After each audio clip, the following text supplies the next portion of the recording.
साथियों जय हिंद। मध्य प्रदेश पुलिस आरक्षक 2023 के लिए आज है 2 सितंबर 2023। सभी शिफ्टों का एनालाइज मैं आपको रोज शाम को लेकर आता हूं। साथियों जितनी भी दिन भर में शिफ्टें बनी होती हैं उन सभी के प्रश्न GK GS MP GK science के सभी महत्वपूर्ण प्रश्न जो आज आपसे पूछे गए एकदम 100% रियल पेपर है। तो अगर आपका आगे आने वाली शिफ्टों में पेपर है तो चैनल को सब्सक्राइब कर लें, बेल आइकन प्रेस कर दें ताकि आगे आने वाली क्लासों का नोटिफिकेशन आपको सबसे पहले मिले। साथियों आइए स्टार्ट करते हैं आज के सेशन को। अति महत्वपूर्ण प्रश्न आज की शिफ्टों में आपसे पूछे गए हैं तो क्लास को पूरी देखना है, बिल्कुल भी स्किप नहीं करना है। और एक बार क्लास को लाइक कर दें और उन सभी मित्रों तक, अपने रिलेटिव्स साथी जो भी हों आपके, उन तक यह क्लास पहुंचा दें जिनका अभी आगे आने वाली शिफ्टों में पेपर है। ठीक है, तो पहला प्रश्न आपसे पूछा गया आज की शिफ्ट में कि पूना पैक्ट कब हुआ था। देखिए पूना पैक्ट जो हुआ था वह साथियों 24 सितंबर कब 24 सितंबर 1932 को हुआ था। और यही ऑप्शन में सीधा ऑप्शन में छपा हुआ था कि पूना पैक्ट समझौता कब हुआ था। तो 24 सितंबर 1932 यह डेट एग्जाम में थी, यह ऑप्शन में डेट थी, तो यही क्या है, यही राइट आंसर है। अगर हम बात करते हैं पूना पैक्ट समझौते की तो पूना पैक्ट अथवा पूना समझौता भीमराव अंबेडकर एवं महात्मा गांधी के मध्य पुणे की यरबदा सेंट्रल जेल में, कहां पर, यरबदा जो सेंट्रल जेल है यह पूना में स्थित है, जेल में 24 सितंबर 1932 को हुआ था पूना पैक्ट अथवा पूना समझौता। भीमराव अंबेडकर एवं महात्मा गांधी के बीच हुआ था। ध्यान रखने योग्य बात है, यहां पर ध्यान रखिएगा आप लोग। ठीक है, अगला प्रश्न आपसे पूछा गया आज कि भूटान की मुद्रा क्या है। देखिए अब आपसे मुद्राओं से प्रश्न पूछने लगा है। आज की एक शिफ्ट में 2 प्रश्न आपसे मुद्राओं से पूछे गए हैं, ठीक है ना। तो देखिए भूटान की जो मुद्रा है साथियों वह है क्या, नेगुलम त्रम।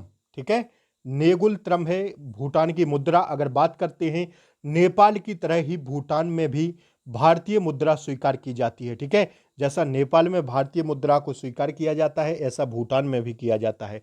ठीक है, ध्यान रखिएगा। भूटानी नेगुलत्रम की कीमत रुपए भारतीय रुपए से मामूली सा ज्यादा है। ठीक है, 1 रुपया 0.99 भूटानी नेगुलत्रम के बराबर है। ठीक है, इस बात को आप लोग ध्यान रखिएगा। अगले प्रश्न की ओर बढ़ते हैं हम लोग। पहले क्लास को लाइक कर दें फटाफट, आप लोगों के लिए मेहनत की जाती है तो लाइक कर दीजिए। ठीक है, आइए, वायुमंडल में कार्बन डाइऑक्साइड की मात्रा कितनी है। यह प्रश्न सीधा आपसे छपा हुआ है तो 0.03%। ठीक है, ध्यान रखिएगा, लिख लेना इस प्रश्न को। वायुमंडल में कार्बन डाइऑक्साइड की जो मात्रा है वह 0.03% में है। ठीक है, अगला प्रश्न देखिए, प्रधान मध्याह्न रेखा कहां से निकलती है। जो प्रधान मध्याह्न रेखा है यह कहां से निकलती है, यह प्रश्न पूछा गया तो लिख लेना ग्रीनविच से। ठीक है, कहां से, ग्रीनविच से यह रेखा निकलती है।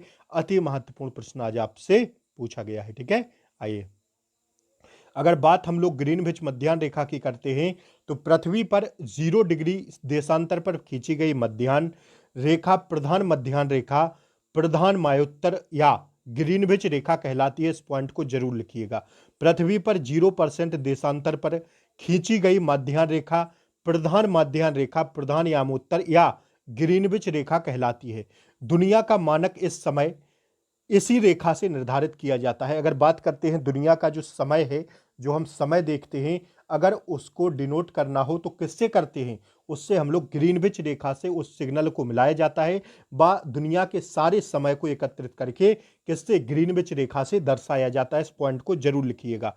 इस समय समय इसी रेखा से निर्धारित किया जाता है। भारत में यह रेखा मिर्जापुर से निकलती है। कहां से, उत्तर प्रदेश के मिर्जापुर जिले से यह निकलती है। कौन सी, ग्रीनविच रेखा, जिससे हम लोग समय को आंकते हैं। ठीक है ना, आइए अगला प्रश्न देखिएगा। रबी की फसल से बहुत भर भर के प्रश्न पूछा जा रहा है। तो रबी की फसल, खरीफ की फसल, ये सब पढ़ के जाइएगा। अगर बात करते हैं रबी की फसलों की तो गेहूं, जौ, आलू, चना, मसूर, ये सब फसलें किसकी फसलें हैं, ये सब फसलें रबी की फसलें हैं। ठीक है, ध्यान रखिएगा। आइए अगला प्रश्न देखिए, विलू लाइन किन 2 देशों के बीच स्थित है। तो पहला तो हो गया लेबनान, दूसरा है इजराइल। इन 2 देशों के बीच कौन सी लाइन है, विलू लाइन है। यह प्रश्न आज आपसे पूछ लिया गया। ठीक है, आइए क्लास को लाइक कर दें, चैनल पर नए हो तो सब्सक्राइब कर लें। देखिए, किस पुरस्कार को एशिया के नोबेल पुरस्कार की संज्ञा दी गई है? किस पुरस्कार को एशिया के नोबेल पुरस्कार की संज्ञा दी गई है?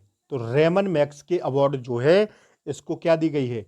इसको एशिया के नोबेल पुरस्कार की संज्ञा दी गई है, रेमन मैक्स के अवार्ड को। ठीक है, अगला प्रश्न देखिएगा, किस ताप पर बुखार आ जाता है? जो हमें बुखार होता है, फीवर होता है, वह कितने ताप पर आ जाता है? यह प्रश्न आज आपसे पूछा गया, तो ध्यान रखिएगा 98.6 डिग्री फ़ारेनहाइट हो या फिर 37 डिग्री सेल्सियस हो, अगर इतना आपका शरीर ताप हो रहा है तो आपको स्वाभाविक सी बात है बुखार आ गया है। ठीक है, ध्यान रखिएगा। आइए देखिए, शरीर का तापमान बढ़ना बुखार होता है। जैसे शरीर हीट होता है, गर्म होता है, तो हम लोग समझते हैं कि बुखार आ गया है। शरीर का सामान्य तापमान लगभग 98.6 डिग्री फ़ारेनहाइट या इसी को 37 डिग्री सेल्सियस कहते हैं। सामान्य तौर पर 100 डिग्री 4, ध्यान रखिएगा 100.4 डिग्री फ़ारेनहाइट या 38 डिग्री सेल्सियस के ऊपर तापमान होने पर बुखार हमें हो जाता है। ठीक है, इस पॉइंट को ध्यान रखिएगा। आइए देखिए, अगला प्रश्न आज आपसे पूछा गया, लद्दाख में एजुकेशन मूवमेंट किसने चलाया था? लद्दाख में एजुकेशन मूवमेंट किसने चलाया था? तो सोनम वांगचुक ने। किसने? अति महत्वपूर्ण प्रश्न है। सोनम वांगचुक जो है, इन्होंने लद्दाख में एजुकेशन मूवमेंट चलाया था। That's your answer. ठीक है, देखिए अगर बात करते हैं वैश्विक भारतीय इंडिया लद्दाख के छात्र शैक्षिक एवं सांस्कृतिक आंदोलन के संपादक सोनम वांगचुक भारत में शिक्षा प्रणाली के बारे में बात करती हैं। ठीक है, एवं लद्दाख में शिक्षा का बड़ा कदम उठाया है इन्होंने। ठीक है, लद्दाख में शिक्षा का बीड़ा उठाया है किसने? सोनम वांगचुक ने। ठीक है, ध्यान रखिएगा। आइए अगला प्रश्न सीधा छपा हुआ है। देखिए, दो प्रश्न मुद्राओं से छपे हैं। म्यांमार की मुद्रा आपसे पूछ लिया गया है। ठीक है ना, तो म्यांमार की जो मुद्रा होती है वह है क्यात। क्या है? क्यात है। स्टार लगा के छाप लेना, मुद्राएं जरूर पढ़ के जाइएगा। ठीक है, आइए आईसीसी के वर्तमान अध्यक्ष कौन है? यह प्रश्न आज आपसे पूछा गया। तो आईसीसी के जो वर्तमान अध्यक्ष हैं वह हैं ग्रेगर वर्कले। वर्कले, ठीक है, कौन है? ग्रेग वर्कले हैं आईसीसी के वर्तमान अध्यक्ष। That's your answer. कर्नाटक की कोलार खान किसके लिए प्रसिद्ध है? यह प्रश्न आज आपसे पूछा गया कि कर्नाटक की जो कोलार खान है यह किसके लिए प्रसिद्ध है? तो सोने के लिए है। ठीक है, कर्नाटक की कोलार खान सोने के लिए फेमस है, लिख लेना।